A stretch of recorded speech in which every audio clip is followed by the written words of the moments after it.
자, 신국방 전략 들고 방한입니다. 어제 미국이 대북 억제 주 책임 한국에 있다는 내용의 새 국방 전략을 발표를 했는데 이번 국방 전략 작성을 주도한 이 콜비 국방부 정책 담당 차관 오늘 우리나라를 방문을 합니다. 콜비 차관, 과거부터 이 한국이 대북 억제에 대해서 더 많은 부담을 가져야 한다 이렇게 주장을 했는데 관련된 바람을 먼저 함께 들어보시죠. In a contingency situation, U.S. would be focused on reacting to China. Now, will the U.S. be able to keep its defense commitment to South Korea? As we've discussed in the past, we have to be focused on China. Does that mean we abandon South Korea? Absolutely not. I think South Korea is a critical ally, and our alliance is vital, but we need to have a more realistic understanding between ourselves about what the United States is going to be in a position to. Here's the way I'll put it.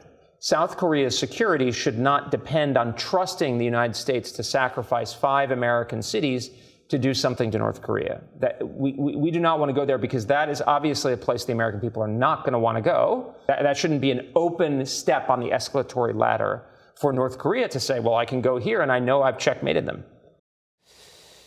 자, 콜비 차관이 새 국방 전략 발표한 직후에 우리나라를 방문하는 겁니다. 북한 억제에 대한 내용, 이거를 좀 우리 정부에 설명하려 이렇게 온다 이렇게 하면 되겠습니까? 그거보다는 오히려 요구 사항을 좀 들고 그래요? 오지 않겠는가라고 생각합니다. 네. 그래서 지금 말씀하신 것처럼 국방 전략서가 발표됐는데 그 브리핑하러 오지는 않을 거예요. 예. 금요일 이것이 나왔기 때문에 관련되는 사람들 이미 다 읽어봤을 거고요. 무엇을 요구할지를 아마 판단하고 있을 겁니다. 거기에 핵심 내용은 2가지예요. 네. 하나는 중국에 대해서 거부적 억제를 하겠다라고 하는 거거든요. 네네. 그러면은 이 거부적 억제를 하기 위해서 콜렉티브 디펜스를 하겠다. 그러니까 집단 방위를 하겠다라고 하는 거잖아요. 네. 그래서 동맹국들하고 그리고 이제 우호국들이 얼마만큼 미국의 이 전략에 헌신할 것이냐 하는 거거든요. 그러면은 이제 주한미군의 재배치 문제도 있을 거고 그리고 이제 전략적 운용에 있어서 한국이 도대체 대만 방어를 위해서 무엇을 해줄 것인가 그것을 관해서 이 국방부 장관하고 좀 얘기를 하지 않겠는가. 그게 첫 번째고요. 예. 두 번째는 결국은 이제 한반도 문제에 대해서 지금 맨까지 말씀하신 것처럼 한국이 주된 책임을 지고 미국은 보조 역할을 하겠다라고 하는 거잖아요. 네네네. 그러면은 이와 관련해서 도대체 무엇을 그러니까 예를 들어서 군사력을 건설하기 위해서 한국의 국방비를 좀 더 늘려라. 3.5%에서 5%로 늘리는 것이 좋겠다. 그런 얘기도 있을 수 있지 않겠는가. 그런 얘기를 하면서 전작권 전환도 같이 좀 논의하지 않겠는가. 그래서 오히려 이 콜비 차관의 방안은 우리 한국에 무엇을 요구할 것인지를 들고 올 가능성이 있다 이렇게 봅니다. 알겠습니다. 의논하는 게 아니라 요구 사항을 들고 올 가능성이 제가 높다. 볼 때는 이렇게 보시는 그렇습니다. 거네요? 알겠습니다. 이런 가운데 이제 미국이요, 북한이 아닌 미국 본토 방어와 또 중국 억제에 집중하겠다고 밝히기도 했습니다. 이재명 대통령 우리나라의 군사력을 언급하면서 자주 국방은 기본이다 이렇게 글을 올렸잖아요. 북한 억제에 대한 우리의 능력, 이거는 우리 교수님은 어떻게 보세요?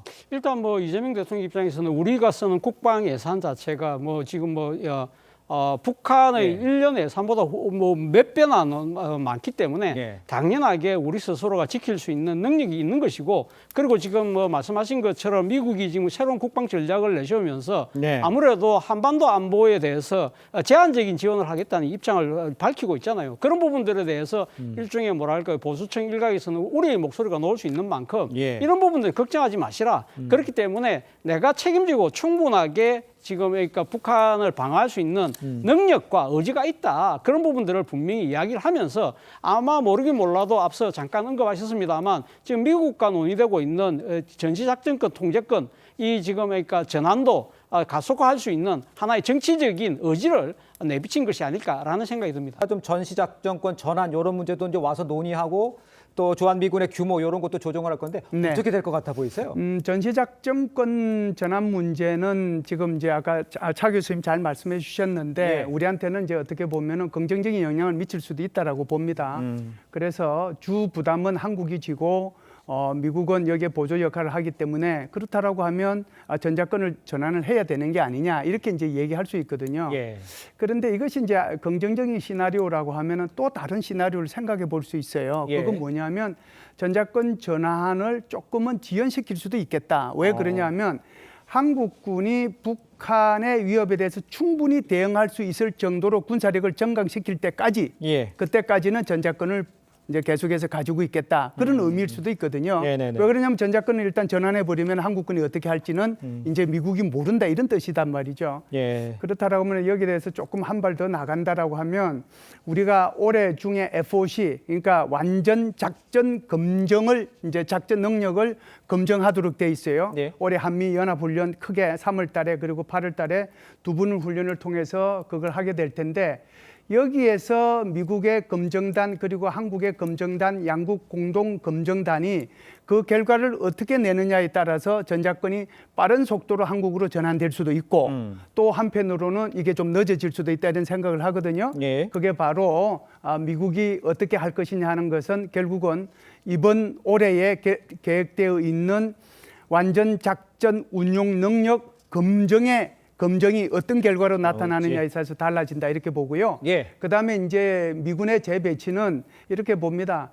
지금 제일 중요한 것은 거부적 억제를 하는 거고 여기에 집단 방위를 한다는 거잖아요. 네네. 그리고 제1도련선에서 중국을 거부하겠다라고 그랬기 때문에 결국은 주한미군의 재배치는 이루어질 수 있다. 재배치 그래서 이루어진다. 지상군이 상당히 지상군에 대한 것은 우리 한국군한테 넘기고 미국은 해공군 위주로 이렇게 알겠습니다. 한국을 일정 수준 방어하는 것으로 바뀌지 않겠는가 이렇게 볼 수 있죠. 알겠습니다.